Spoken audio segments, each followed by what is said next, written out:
दुमदार सितारों के लिए तैयार हो जाएं। ये क्या मस्ती के मूड में है पाकिस्तानी हमारी लॉस एंजलिस। ओहो ओहो ओहो ओहो ओहो ओहो, ये कभी नहीं वो की मरेगी भाई, कहीं ना कहीं से नोट आ ही जाएंगे इसके बाद। ओहो ओहो ओहो। 26 नवंबर से 11 जनवरी तक मुल्क के तमाम तालीमी इदारे बंद करने का फैसला। अम्मी जी हुण स्कूल खुलन या ना खुलन, मैं नहीं जाना स्कूले। क्यों? हाँ है क्यों? मेरे को नहीं जानी छुट्टियां होंगी। अस्सलाम वालेकुम। वालेकुम। आप सबका आने का बहुत बहुत शुक्रिया। मेरी आज प्रेस कॉन्फ्रेंस करने का मकसद अपने साथ होने वाली माली और जिनसी ज्यादती को मंजरे आम पे लाना है। मेरे साथ ज्यादती करने वाला शख्स कोई आम शख्स नहीं बल्कि बाबर आजम है, जो इस वक्त पाकिस्तानी क्रिकेट टीम का कप्तान है। मैं अपनी बात शुरू करने से पहले आपको बताती चलूं कि बाबर आजम से मेरा ताल्लुक आज कल से नहीं है। मेरे ताल्लुकात उससे उस वक्त से हैं जब वो क्रिकेट की दुनिया में उसका कोई ताल्लुक नहीं था और वो एक गरीब घराने से ताल्लुक रखता था। आप तो हम सब तमाम सहाफी भाइयों से मेरी रिक्वेस्ट है कि मुझे इंसाफ दिलाया जाए और मैं उम्मीद रखती हूँ कि आप हर हाल में मुझे इंसाफ दिलाएंगे ताकि आइंदा कौम की किसी बेटी के साथ इस तरह की ज्यादती ना हो जो मेरे साथ हुई है। एक मिनट, ये सहाफी भाई आपको इंसाफ कैसे दिलाएंगे? क्या करेंगे? पकड़ के ले आएंगे, उससे पैसे लेकर देंगे? अदालत ने ये काम नहीं करना था। खैर चलें, कोई मसला नहीं, आके सुनते हैं। मेरी रुदात कुछ इस तरह है कि बाबर आजम और मैं हम एक ही मोहल्ले में बड़े हुए हैं, इकट्ठे रहते थे और वो मेरा स्कूल फेलो था। स्कूल की वजह से और एक जगह पे रहने की वजह से हम लोगों की बहुत अच्छी दोस्ती थी। सन 2010 में ही प्रपोज टू मी और मैंने उसके प्रपोजल को एक्सेप्ट कर लिया और वो प्रपोजल उसने मुझे मेरे घर आके ही दिया था। मैंने एक्सेप्ट कर लिया। एक मिनट, रिश्ता भेजा था माँ बाप के साथ या उसने आपके घर पे आके बोला कि मैं आपके साथ मैं क्या करना? 2010 में इसने बोला कि इसका अफेयर चल रहा था। 2010 में बाबर आजम की शक्ल कैसी? दिखाओ जरा भाई। यार आपको लगता है कि ये 15-16 साल का बच्चा जो है इस तरह चढ़ के भंगड़े डालता होगा? लेकिन अगर वो ये सब करता था तो भाई बड़ा चोदू मुर्गा होगा भाई, कि मतलब एकदम लगा हुआ था टपाटप टपाटप टपाटप। भाई क्या जैसे ही कोई टॉप पे जाता है, आयशा गुलेलई, मीशा शफी, ये सब मी टू के करता धरता है। मी टू की फंडिंग इसको मिलना शुरू हो जाएगी। मी टू कहेगी हम आपको सपोर्ट करते हैं, हम वकील देते हैं और पूरी दुनिया में पाकिस्तान के नाम की माँ बहन। अच्छा ये आई क्यों है वैसे, मुझे कर रहा है? जैसे जैसे वक्त गुजरता गया मेरी उसके साथ अंडरस्टैंडिंग और उसकी मेरे साथ बहुत अच्छी रही। हम लोगों को शादी करने का हमारा प्लान था। हम लोगों ने शादी करने का मतलब प्लान कर चुके हुए थे। बाबर ने और मैंने, हम दोनों ने अपनी फैमिलीज को बताया। बाबर और मेरी फैमिलीज, हम दोनों की फैमिलीज ने हमें साफ इनकार कर दिया। फिर बाबर ने और मैंने कोर्ट मैरिज का फैसला कर लिया। 2011 में बाबर मुझे मेरे घर से भगाकर, मतलब बाबर मुझे खुद अपने घर से भगाकर कोर्ट मैरिज के कहकर मुख्तलिफ जगहों पर किराए के मकान पे रखता रहा। ठीक है। जब मैं उन मकानों में रहती थी, पहले मैं आपको बता दूं, एक मकान जहां पे मैं रहाइश पजीर थी वो गुलबर्ग में माडा कॉलोनी में था, गली नंबर 2 में। और दूसरा जो मकान मैं किराए पे रहती रही हूँ वो Punjab society H block defence में था। आगे बढ़ो। वहाँ पे हम रहते रहे हैं। मैंने बाबर को कई मर्तबा उस दौरान इसरार किया कि हम शादी कर लेते हैं, लेकिन बाबर ने मुझे यही कहा हमेशा कि अभी हमारे हालात ठीक नहीं है, थोड़ा वक्त गुजर जाए फिर हम निकाह कर लेंगे। हालात थे इस तरह के कि हम लोगों के कोई खाने पीने का कोई इस तरह नहीं था। मैं नौकरी करना शुरू होगी। बाबर ने मुझे बताया था कि वो क्रिकेट खेलना चाहता है और उसको क्रिकेट का बहुत शौक है और मैंने उसकी इस कोशिश में पूरी कोशिश की है। अपनी मेहनत हद से ज्यादा मैंने उसके साथ अपनी मेहनत की है। उसके साथ आपने क्या करवाया है? बैटिंग सिखाई है, विराट कोहली से अच्छा खेलना सिखाया है, ऐसा क्या किया? और वो तो अंडर 19 का कैप्टन या इस तरह का चक्कर नहीं था, तो पैसे वैसे नहीं मिलते क्या उसमें? ये मतलब आप क्या आगे सुनते हैं। 2014 में ऐसे वक्त गुजरता गया है। 2014 में से पहले मेरा सैलून, मैंने नौकरी के साथ साथ सैलून बनाया। सैलून मेरा चलता रहा। सैलून से मेरी जितनी इनकम आती थी मैं सारी बाबर आजम को देती थी। बाबर आजम के खाना, सैलून से कितनी इनकम आती थी? 30,000 आती होगी, 20,000 आती होगी। वो आप बाबर आजम को देती थी तो खुद कैसे खाती थी? के खाना पीना, कपड़ा, रहाइश, क्रिकेट के जितने एक्सपेंस थे सब मैं अफोर्ड करती रही हूँ।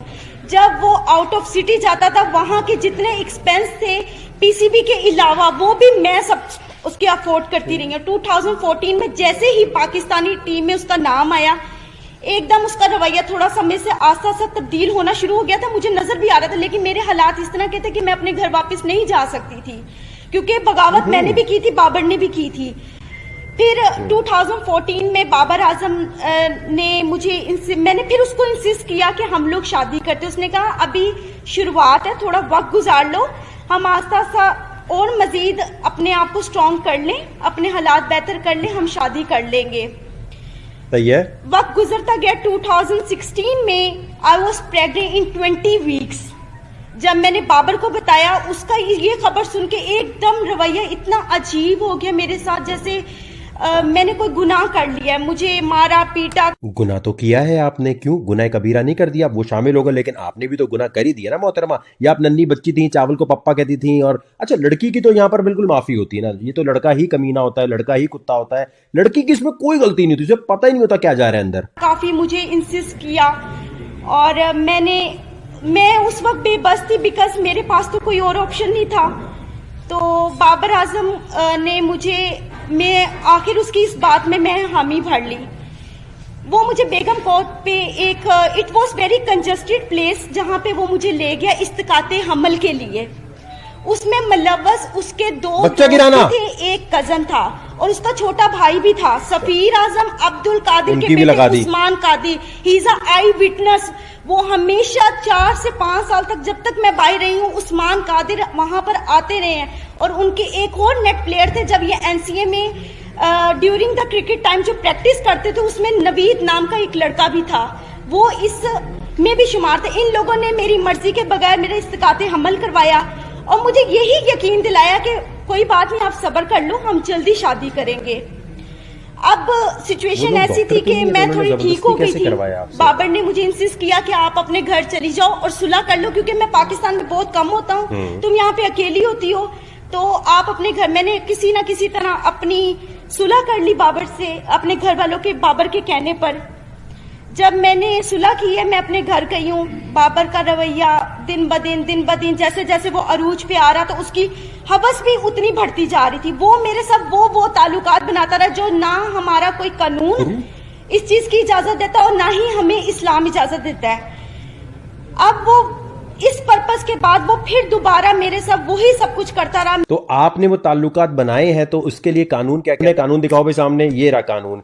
अगर कोई भी शख्स पाकिस्तान में इल्लीगल किसी भी इस किस्म की एक्टिविटी में होता है, आपस में जिनसी ताल्लुकात रखता है, अपनी मर्जी से कर रहा है सब कुछ, यानी सेक्स मैक्स, तो 5 साल सजा है। तो मोहतरमा पहले तो आपको सजा मिलनी चाहिए। और जितने लोग देख रहे हैं जिनको लगता है बाबर आजम की इज्जत उछाली जा रही है, आप इनके खिलाफ FIR कटवा सकते हैं जाकर के भाई पहले तो इन पे पर्चा होना चाहिए। ये नहीं चलेगा कि लड़की को बिल्कुल छोड़ दिया जाए। सबसे पहले तो आपको अंदर करना चाहिए, 5 साल सजा होनी चाहिए इस कानून के तहत कि आप इलीगल सेक्सुअल एक्टिविटी में थी। जी आगे बताइए, क्या बोल रही है? मैं अपने घर होती थी, घर से मुझे बाइबल आता था, मुख्तलिफ होटलों में, मुख्तलिफ प्लेसेस पे लेके जाकर मेरे साथ जो भी सब कुछ करता रहा। जब ये सब हालात मेरे चलते रहे हैं, 2017 में आखिरकार इसने इतनी मर्तबा मुझे मारा पीटा, और मुझे कई मर्तबा इस दौरान इसने इनकारी भी शादी से की है।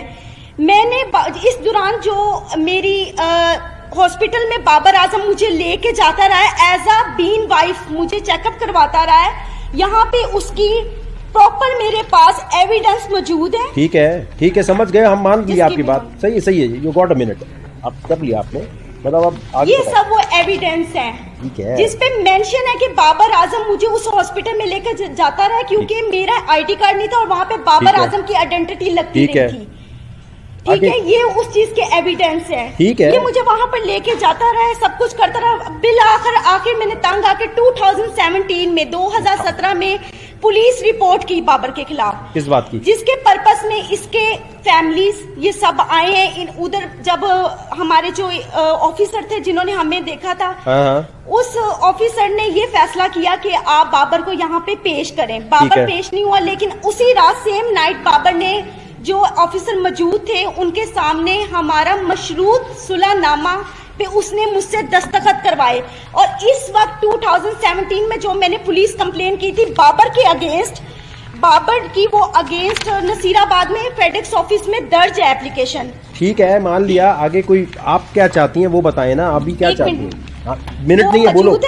और उसके बाद बाबर ने 2017 में बाहर के मुल्क किसी में जाना था खेलने के लिए। 2017 के बाद भी तो बताओ। 2017 में जब कंप्लेन के बाद बाबर ने जाना था और हमारे यहाँ पे आई थिंक कोई PSL भी हो रहे थे हमारे तो मैंने बाबर से सुलह सिर्फ इस वजूहात पे की थी कि बाबर मुझसे शादी करेगा। बाबर ने मुझे खुद इस चीज का यकीन दिलाया था कि वो मुझसे शादी करेगा।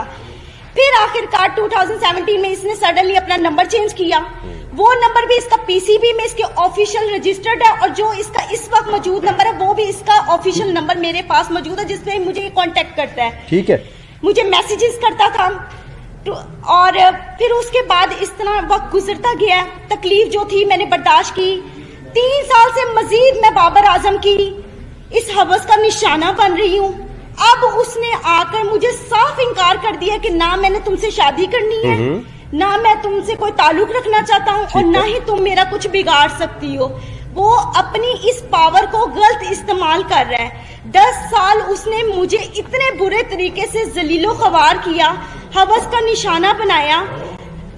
आज वो बिल्कुल इंकारी पे आ गया हुआ है, बिल्कुल आगे। क्योंकि आज से 10 दिन पहले भी मैंने उसके खिलाफ पुलिस कंप्लेन की, क्योंकि 20 नवंबर को जब इसने जाना था उससे एक दिन पहले मैं आपको लाइव उस चीज के सब सबूत दिखाती हूँ। हाँ इसने मुझे कॉल की, इसने कहा अगर तुम किसी भी पुलिस के पास गई या तुमने मुझसे अब मुतालबा शादी का किया तो तुम अपनी जान से भी जाओगे और तुम्हें यही नहीं पता कि मैं तुम्हारे साथ करूंगा, क्योंकि सारी जिंदगी उसने मुझे मारा पीटा तो वैसे बोल सकता है। हद से ज्यादा ज्यादती के बाद आज मैं यहाँ पे इंसाफ लेने आई हूँ। 50 शेड्स ऑफ ग्रे आपके साथ खेलता रहा, आपको कोई मसला नहीं था? जी जी, रात होंगी आपके साथ। अच्छा, ये आप पिछले 10 साल की अपनी और बाबर आजम की गिरफ्तारियों की प्रेस कॉन्फ्रेंस कर रहे हैं जी, ठीक है ना? आपकी गिरफ्तारियों से हमारा क्या लेना देना? पहले ये बिल्कुल सही सवाल। देखिए, आपका लेना देना ये है कि मेरा हक है, क्या? मैं कानून के पास जा सकती हूँ। जब मैं कानून के पास गई, मैं DSP के पास गालिब मार्केट गई है, SP गालिब मार्केट ने पहले सुना है, उन्होंने मेरी उस एप्लीकेशन को ट्रांसफर कर दिया मार्डर टाउन DSP के पास। आज तक DSP ने दोबारा मुझे पूछा ही नहीं है। बाबर आजम के पास मेरे तमाम वीडियोस मेरी हर चीज उसके पास मौजूद है, हर चीज मौजूद है।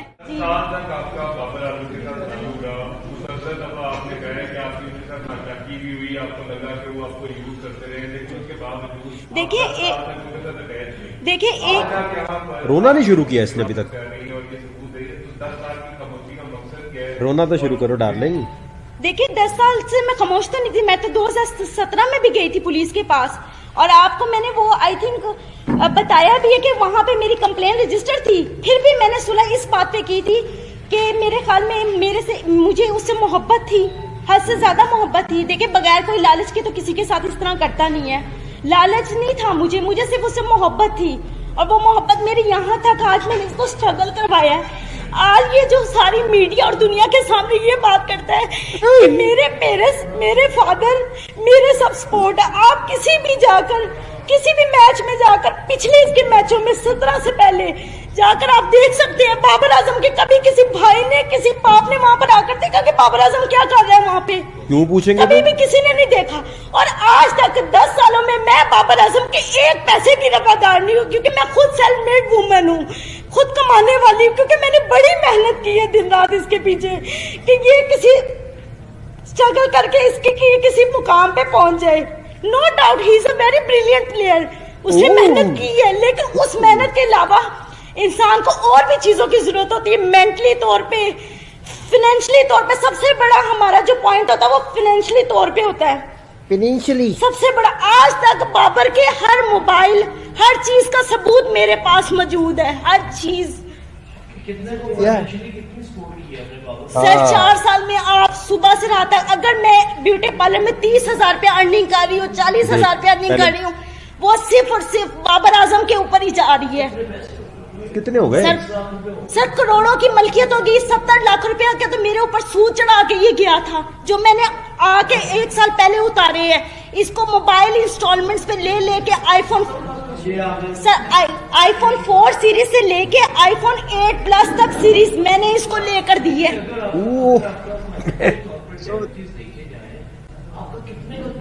सर मेरा करोड़ों रुपए का बनता है, करोड़ों रुपए का।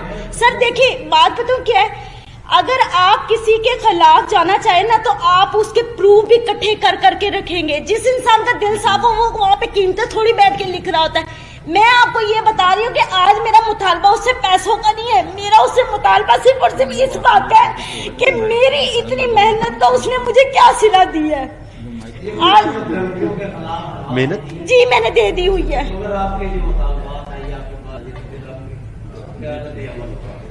वो मुझसे शादी करे, मैं करूंगी, मैं हर जगह पे जाके अब करूंगी, क्योंकि मुझे नजर आ गया कि बाबर की तरफ से मुझे साफ इंकारी है। पीसीबी क्या करेगी? है। किसने पूछा? मैंने आज से 1 महीना कंटिन्यूसली पीसीबी के वहां पे फोन किए है। प्राइवेट मसला है, तो फोन करती नहीं हूँ उनका। जब मैंने ये अपना जो था मैटर बाबर के अब्बू है पीसीबी, ये हमारे प्लेयर की पर्सनल लाइफ है, बिल्कुल सही बात है, डिस्कस करना चाहते। मैं पुलिस के पास गई, पुलिस ने जो मेरे साथ किया वो मैंने आपको बता दिया।